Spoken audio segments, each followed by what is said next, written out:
Round the clock o walang tigil ang paghahanap ng ilang unit ng Philippine National Police o PNP kay Senador Ronald Bato de la Rosa. Ayon kay PNP Chief Police General Jose Melencio Nartates Jr., siniseryoso ng PNP ang lahat ng lead sa posibleng kinaroroonan ni de la Rosa.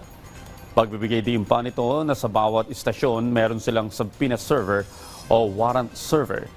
Sinabi pa ni Nartates na hindi na kailangan gumawa ng hiwalay na tracking team dahil meron silang team na handang magpatupad ng warrants of arrest mula sa provincial level at national headquarters kasama na ang national support units.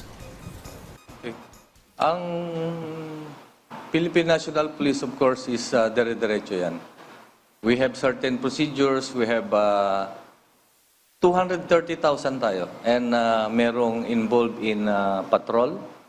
So pag titignan mo, 1585 deployment yan.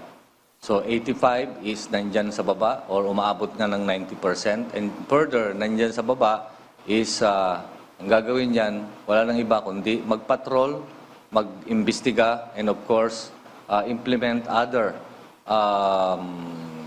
directive